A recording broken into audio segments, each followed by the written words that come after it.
Hey guys, Tony Pellegrino here from GenRight Off-Road, and today we're gonna do an install of one of our front bumpers on this 2019 brand new Jeep JL. All right, so I'm gonna go ahead and remove the stock bumper. That requires a flathead screwdriver, an 8mm socket, and an 18mm socket to get this thing off and clear so we can put on the new bumper. Okay, so one of the recent changes we made was it's so hard to get inside this front winch tray with the winch in there.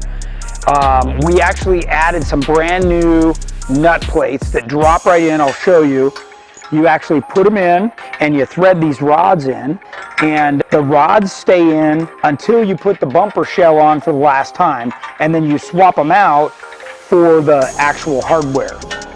On the worn Xeon winches, the castings are super wide, and it maxes out how much space there is in the front of the winch tray. So they're thicker than they need to be, so we're gonna knock off these high points with a flap wheel, and that's gonna allow us a little bit of float in the tray and make it a lot easier to install it.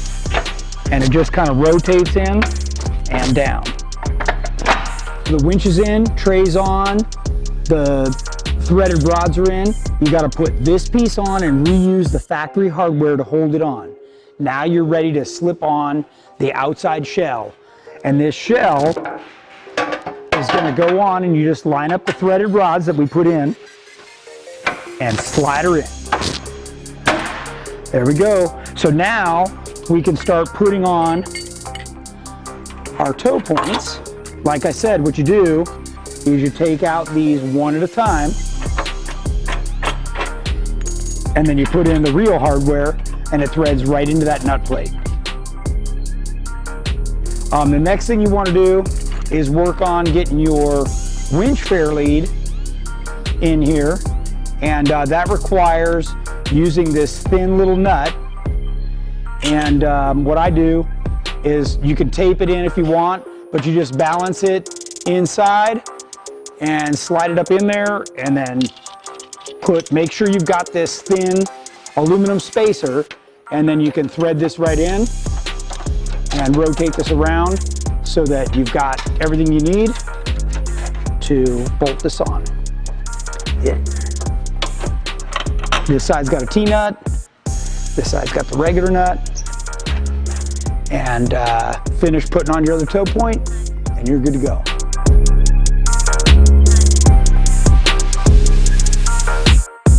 Hey guys, we just finished up the installation of our JL bumper on this 2019 Jeep Wrangler.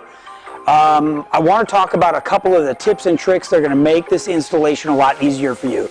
Let's start with the plastic fasteners that hold on the factory front bumper and the valance that goes underneath. They are made in a way that you just need to take a flathead screwdriver and pop it up, and it releases the clamp inside, so it'll help that thing pop up. That'll make it a lot easier. The next thing I want to talk about is a little bit of the tools that we used to take off the factory bumper and put this one back on. So we had a 3/8 ratchet with a 5/8 socket and a 16mm socket. I used a variety of different extensions to reach in to get to the hard to get places to get the factory bumper off. We also used an 8mm socket, an 18mm socket on the 1/2" ratchet. That's to get the big bolts off the back of the front bumper toe points, the factory one. Then to put it back on, we used an 11/16 wrench, a 5/8 wrench, a couple of 9/16 wrenches, 7/32 Allen head wrench, both a T-handle and an Allen. We had a pry bar here to help shift things around and get bolts to line up.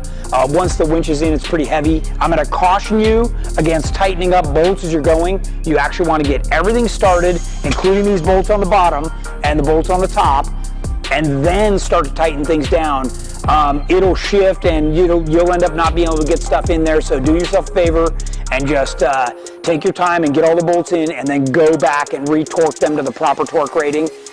If you have a friend available to help you lift and align some of this stuff, it'll help a lot. We changed the inside nuts right here to take a threaded piece of rod. So you thread this in on all 4 spots, and then when you slide the shell over, you actually pull one of these out at a time and then put the bolt in. And that makes it so that you don't have to get a wrench in here because it's so darn tight with the winch in there. So not a big deal. Again, the tolerances in which we can laser cut and form these things are very tight, and the factory tolerances vary quite a bit. So you just need to be able to take your time and shift it around. This was a 3-hour install, including installing the winch. Anyways, that gives you a good idea what it takes, and wish you best of luck, and thanks for watching.